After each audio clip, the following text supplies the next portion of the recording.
demandé de me permettre de faire l'économie de la partie protocolaire, parce que le président de la commission l'a fait si magistralement que je me rends compte que sa liste est plus complète que la mienne. Donc mes conseillers se sont trouvés en déphasage. J'ai l'impression qu'il leur a montré que c'est lui qui est le président de la commission.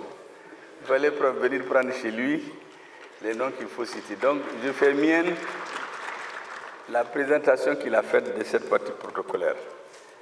La troisième chose, c'est vous dire l'importance effectivement que le président accorde à cette cérémonie. Vous savez qu'il a bouleversé tout son programme. On avait une cérémonie qui devait commencer vers 15 heures. Et imaginant qu'on ne pouvait pas finir à 15 heures et être là à 16 heures, tout a été bouleversé à la dernière minute. Tellement il tient, il voulait que le Premier ministre soit présent à temps. Et au sortir de son bureau, on m'apprend qu'un de mes conseillers vient de perdre son épouse, donc j'ai voulu faire un petit crochet chez lui, saluer, parce que j'avais 30 minutes. Bon, les embouteillages m'ont fait prendre quelques minutes de retard, je voudrais m'en excuser, parce qu'il devait être là à 16 heures pile. C'est ça le souhait du président, mais Dieu en a décidé autrement. Mesdames et messieurs, le dialogue intermalien pour la paix et la réconciliation nationale, initié par le président de la transition, prend corps et s'inscrit désormais dans l'agenda national des activités institutionnelles et citoyennes de notre pays. Nous étions ensemble il y a 4 jours pour lancer les travaux de l'atelier national de validation des termes de référence du dialogue. Le train du dialogue, mesdames et messieurs, il est en marche. Chaque citoyenne et chaque citoyen est pris de paix et de liberté, dédié à la réconciliation nationale, a une place, je dirais même à sa place, pourvu qu'il accepte de monter à bord, car ce train du dialogue ne reviendra pas en arrière.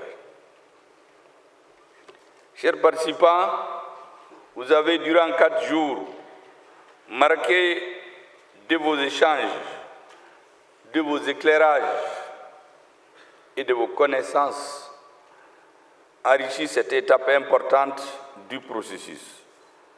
Je suis convaincu que vous avez à l'esprit les fortes attentes que fonde le président de la transition qui a lancé cette initiative. Vos travaux et ceux du comité de pilotage qui ont précédé ont comme objectif de créer les conditions favorables à la préparation et à la tenue du dialogue intermalien. En somme, vous avez eu comme tâche primordiale de créer les conditions pour chaque Malienne et chaque Malien puisse s'épanouir dans un environnement marqué par la confiance retrouvée entre les communautés sous la protection de l'État, tel que le souhaite le chef de l'État.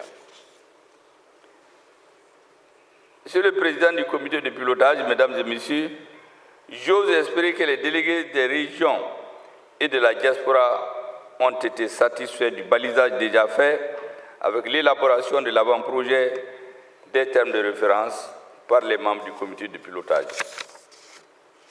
La participation des gouverneurs des régions et du district de Bamako, des délégués des régions et de la diaspora, a sans nul doute contribué en plus-value dans le sens de l'amélioration des documents soumis à leur examen. Au cours d'un tel exercice d'échange, si les délégués des régions et du district de Bamako viennent avec les opinions et appréhensions résultant du ressenti profond des Maliens de l'intérieur, nul doute que les délégués de la diaspora, eux, viennent avec le regard de l'extérieur de nos compatriotes et des pays d'accueil. C'est cela le viatique voulu pour un tel exercice. Ces différents regards ont enrichi les thématiques proposées, ce qui augure d'une suite plus maîtrisée du processus. Honorables invités, mesdames et messieurs, retrouvons-nous autour de ce qui nous unit. Un de nos présidents avait cela comme slogan pendant la campagne.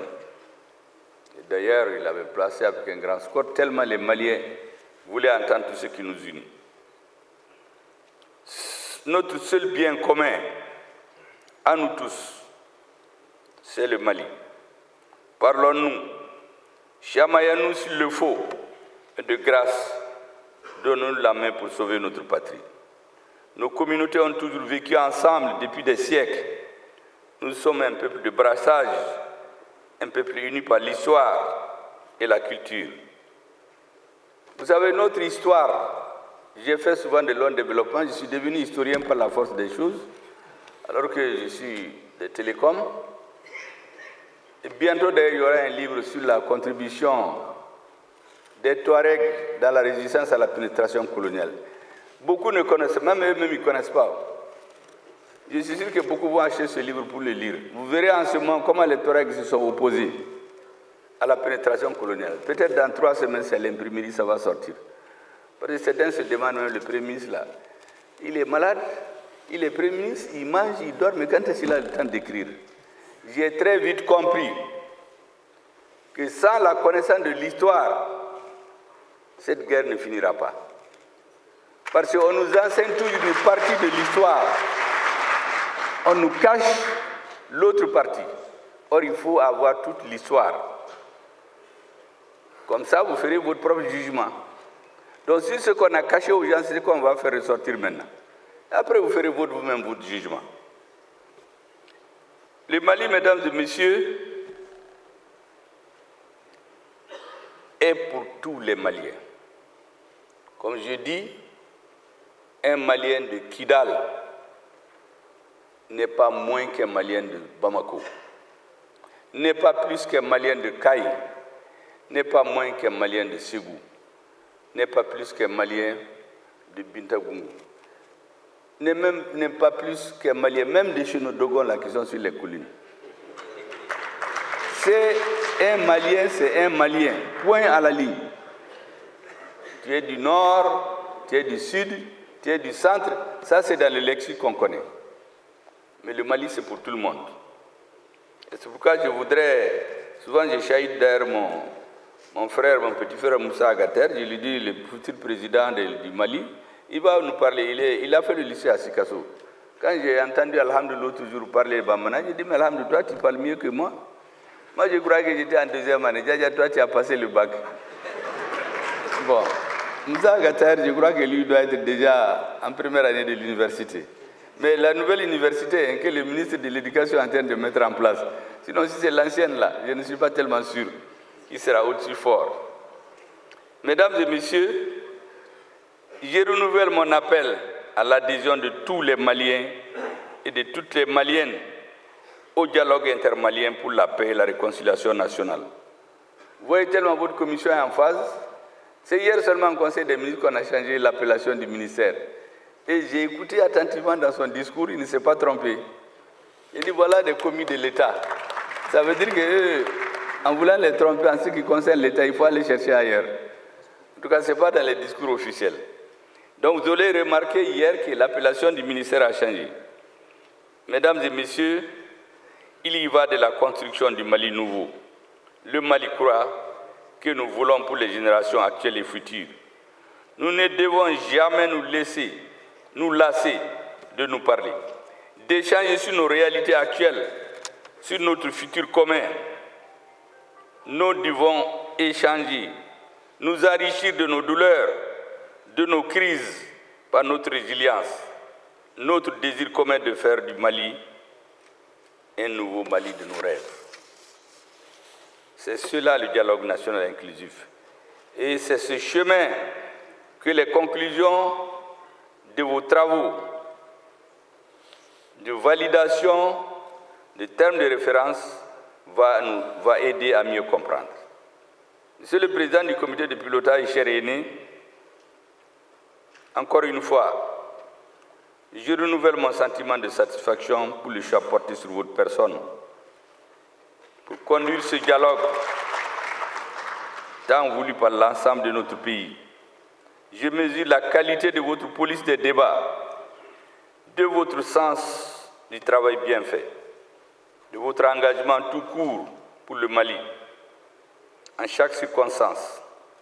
Je devine combien vos compatriotes qui ont travaillé à vos côtés lors des travaux ont appris de vous et vous aussi vous avez appris d'eux.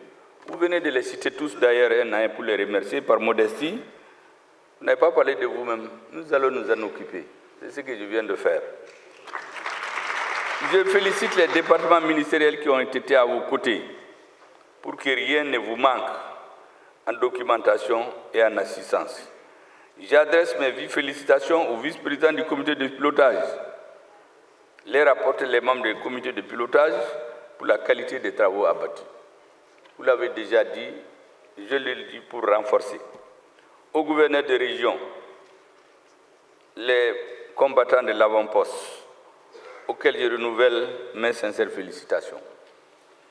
Pour le sacrifice consenti, loin de leur circonscription, pour répondre à l'appel de la nation, et aussi pour le dévouement et engagement auprès de nos compatriotes. Je suis presque certain que chacun d'entre eux, chaque 5-3 minutes, il est au téléphone, on l'appelle pour lui dire ce qui se passe dans sa région. Il travaille en mode virtuel, parce que maintenant, là, tout le monde a son téléphone, tout le monde est sur les réseaux. Chaque fois qu'ils ont un peu de temps, je crois qu'ils sortent pour avoir les nouvelles de leur commune, de leur gouvernorat. Donc je voudrais les saluer, il n'en est jamais de trop. Mesdames et messieurs, je vous en félicite, tout en vous souhaitant tous un bon retour dans vos foyers, vos villes et vos pays de résidence. Je voudrais déclarer clos officiellement, solennellement, l'atelier national de validation des termes de référence du dialogue intermalien pour la paix et la réconciliation. Vive la paix et la réconciliation dans un Mali libre. Vive le Mali. Je vous remercie pour votre aimable attention et pour votre compréhension. Merci bien.